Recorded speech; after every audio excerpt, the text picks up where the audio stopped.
Oke, Assalamualaikum warahmatullahi wabarakatuh. Ketemu lagi dengan saya, Pi Mejing. Jadi, sore ini saya akan mencoba mengajak teman-teman untuk berdiskusi tentang program transmigrasi, terutamanya transmigrasi yang kita bahas sore ini adalah transmigran nakal.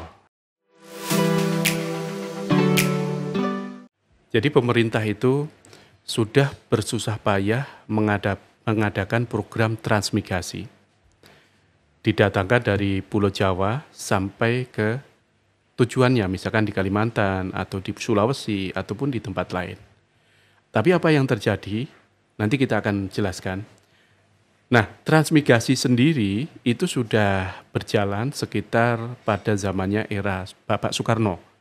Jadi kalau kita mengenalnya hanya Bapak Soeharto yang mengadakan transmigrasi, sebetulnya perlu diluruskan karena pada zamannya Pak Karno kita sudah mengenal program transmigrasi. Salah satunya yang waktu itu pernah didatangkan berada di sekitaran, yang saya kenal ya, di daerah Kalimantan Barat itu berada dekat dengan Bandara Supadio, itu ke belakang, itu ada namanya transmigrasi objek. Datangnya di tahun 54, eranya era Pak Karno.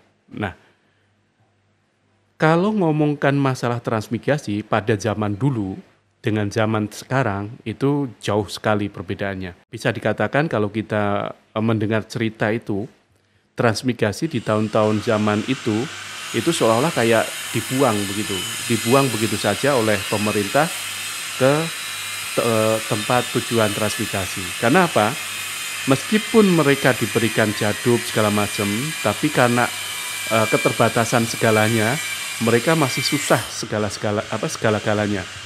Pertama, dalam keadaan yang mungkin masih masa transisi, zaman waktu itu kan pemerintahnya masih baru, pastinya akan sedikit susah untuk mengatur ekonomi begitu. Ketika mereka datang sampai ke daerah Kalimantan itu tidak langsung ditempatkan di rumah ataupun daerah yang akan dituju tersebut. Ditempatkan terlebih dahulu di daerah transito. Transito itu kayak semacam tempat penampungan sementara sebelum nantinya akan ditujukan ke wilayah transmigrasi tersebut. Nah, setelah datang ke sini di tempat transito, mereka menunggu rumah itu atau tempat tinggal itu jadi. Rupanya setelah jadi, rumahnya itu hanya terbuat dari kayu-kayu bulat, kemudian dindingnya terbuat dari kacang atau semacam nipah, daun nipah yang dianyam begitu. Nah, itu untuk dindingnya sama untuk atapnya. Itu terbuat dari kayu nipah. Aksesnya bagaimana? Aksesnya lebih parah lagi. Zaman dulu pastinya masih belum jalan yang pantas gitu. Yang penting udah ada tempat gitu, udah syukur sekali karena mereka datang pun bukan langsung menempati area tempat tersebut karena mereka datang baru terbangun sekitar beberapa persen tempat tinggalnya rumah tersebut dan masih menunggu untuk sampai jadi. Nah, sampai di tempat situ rupanya lahannya juga bukan lahan yang udah bisa langsung ditanami. Mereka harus mengolah terlebih dahulu, maksudnya menggeser terlebih dahulu kayu-kayu yang besar gitu kan, kayu-kayu yang bekas tebangan begitu, yang sampai 1 sikep gitu atau 2 pelukan manusia dewasa. Itu mereka harus gunakan kayak semacam kapak secara manual begitu ya, nggak ada namanya zaman dulu itu gergaji senso itu nggak ada. Itu butuh berapa waktu itu, berapa lama itu untuk mengerjakan semacam itu. Jadi mereka datang tidak langsung untuk bisa bercocok tanam, tidak. Tapi awal mungkin sekitar setengah tahun itu hanya menggeser dari kayu-kayu besar supaya nantinya lahannya bisa ditanami begitu. Ini zaman dulu, coba bayangkan semacam itu. Nah, sekarang ini perbedaannya transmigrasi di tahun-tahun 90-an, kemudian tahun 2000-an gitu, mereka nyaman. Nyamannya apa? Karena lahannya biasanya sudah lahan rata, sudah nggak ada lagi kayu-kayu besar, sudah diangkat dengan menggunakan alat-alat modern zaman sekarang, sudah digeser-geser begitu. Kemudian rumahnya rumah yang layak. Mungkin sebagian juga udah dibuatkan dari papan begitu, dindingnya dari papan, terus lantainya juga dari papan. Kebanyakan kalau di Kalimantan itu untuk rumah itu modelnya model tinggi, panggung begitu. Kemudian untuk atapnya sudah pakai atap seng. Itu di tahun 90-an atau mungkin di tahun 80-an atau apalagi tahun 2000-an. Bahkan yang tahun 2000-an itu sudah banyak yang menggunakan beton. Itu. Kemudian mereka diberikan juga setelah rumah diberikan lahan. Lahannya termasuk lahan untuk pekarangan sendiri, kemudian lahan di belakangnya itu untuk lahan usaha, misalnya nanti untuk menggarap padi atau apa begitu, atau lahan duanya itu yang agak lebih jauh itu biasanya untuk perkebunan ataupun yang lainnya begitu. Jadi ini semuanya maksudnya dikasih dari program pemerintah tersebut. Ya, karena ini pemerintah yang mengadakan, bukan mereka mau, tapi pemerintah yang mengadakan, dikasih semacam itu. Nah, yang menjadi soal, mereka setelah banyak yang didatangkan ke sini, biasanya kan ada sebagian yang separuhnya untuk warga lokal, yang separuhnya untuk warga luar, yang mungkin dari Bali, dari Jawa, ataupun dari NTT atau NTB begitu. Nah, yang terjadi apa? Meskipun ini nggak semuanya ya, tapi ada sebagian dari warga transmigran yang agak sedikit nakal. Mereka ngikuti program transmigrasi sampai sini, mungkin butuh beberapa tahun begitu ya. Setelah kan di transmigrasi itu dikasih jadub atau jatah hidup. Jadi meskipun mereka itu dalam keadaan masih belum menghasilkan apa-apa di lokasi transmigrasi itu, mereka tertolong oleh jadub tersebut, jatah hidup dari pemerintah berupa beras ataupun ikan asin lauk pauk begitu. Jadi meskipun bekerja ataupun belum bekerja, tapi tetap mereka masih bisa makan. Tapi memang ini sengaja pemerintah buatkan program jadub ini supaya memang mereka masih bisa bertahan gitu. Karena untuk mengolah lahan itu tidak semudah yang kita bayangkan datang langsung dibuat atau datang langsung bisa bertani. Mereka harus butuh proses dulu, lama. Nah, dalam proses itu kan belum ada penghasilan apa-apa, makanya dibantulah dengan program jadub. Biasanya 1 tahun, 1,5 tahun, atau bahkan 2 tahun.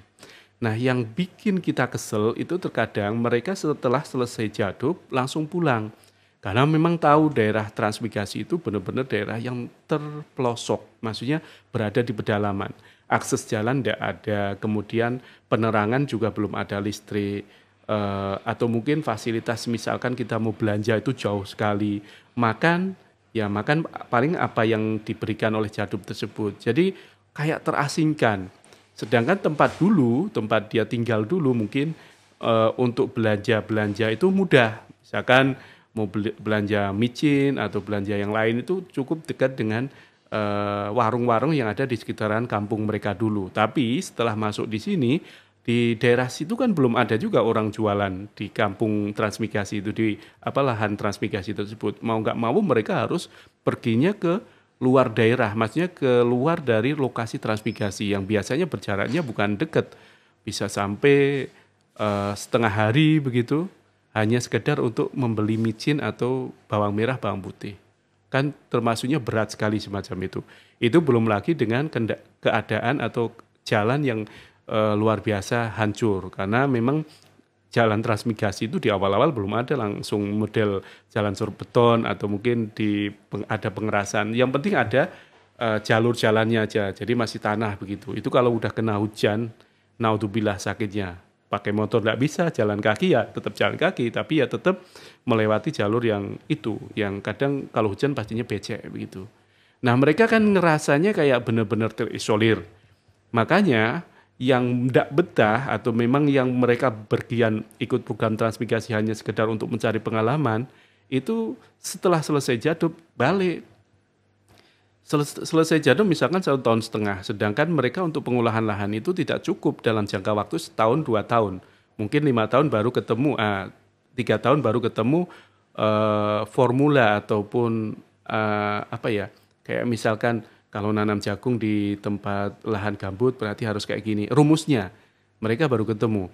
Nah, awal-awal kan mereka yang penting mencoba ditanami dan belum tentu jadi begitu.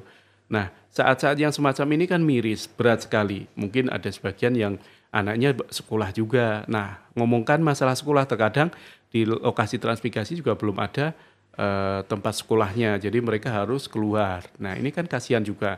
Diantar juga menghabiskan waktu karena jalannya jauh atau jalannya susah. Nggak diantar kasihan juga. kalau diantar juga nanti ganggu aktivitas untuk si orang tua itu untuk bekerja di lahan. Nah, saat-saat yang semacam ini yang sangat krusial mereka harus memilih untuk tetap bertahan atau pulang begitu. Nah, biasanya mereka yang punya pemikiran pendek karena ngerasa susah semacam itu, memang transmigrasi di awal itu penuh perjuangan ya. Itu langsung pulang mereka. Terkadang pulang minta tolong sama teman, nanti lahan saya kamu ambil begitu, tapi dengan catatan saya beri uang untuk ongkos naik kapal atau gimana begitu. Itu biasanya semacam itu. Nah, yang bertahan pastinya nanti ke depannya akan menikmati hasil dari jerih payah waktu awal-awal. Nah, sedangkan mereka yang pulang ya udah, mereka hanya mendapatkan pengalaman udah menginjakkan kaki di Kalimantan. Padahal dari pemerintah sudah mengeluarkan budget yang luar biasa banyak. Mungkin dari pemerintah Pemda setempat juga biasanya memberikan sangu begitu per orang berapa begitu. Kemudian yang pasti juga program transmigrasi itu bukan dikit biayanya, termasuk membuat rumahnya, meratakan lahannya, kemudian pemetaan, semuanya itu kan butuh biaya. Jadi pemberangkatan juga itu menggunakan biaya, misalkan menggunakan pesawat Hercules punyanya TNI mungkin, biarpun itu punya negara, tapi kan mereka harus mengeluarkan biaya untuk beli minyak, atau mungkin diberangkatkan menggunakan kapal laut juga, itu biaya, semuanya menggunakan biaya. Tapi mereka yang punya pemikiran pendek terus langsung karena ngerasa nggak nyaman di tempat, nggak berhasil di tempat, atau bukan nggak berhasil mungkin ya, belum berhasil karena masih tahapan mencoba. Akhirnya mereka terus putuskan untuk pulang ke daerah asal. Tuh, ya jadi yang tadi saya ceritakan itu bagian dari salah satu transmigran nakal yang pernah kita jumpai. Masih adakah sampai sekarang? Ya banyak semacam itu. Tapi bukan berarti transmigrasinya gagal, enggak. Tapi tetap berjalan dan bahkan mungkin yang lokasi transmigrasi yang sudah ditinggalkan itu sekarang sudah menjadi perkampungan yang maju begitu, berkat kerja kerasnya para transmigran yang masih bertahan di tempat tersebut. Nah, ngomongkan yang nggak betah ini atau yang nggak bertahan lama di lokasi transmigrasi, ternyata bukan hanya warga transmigran yang dari luar, yang lokal pun banyak sekali mereka, apalagi orang lokal. Kalau misalkan nggak betah di situ, tinggal pulang dekat. Nah, kalau orang yang jauh, misalkan di Pulau Jawa gitu, mau pulang kan butuh biaya.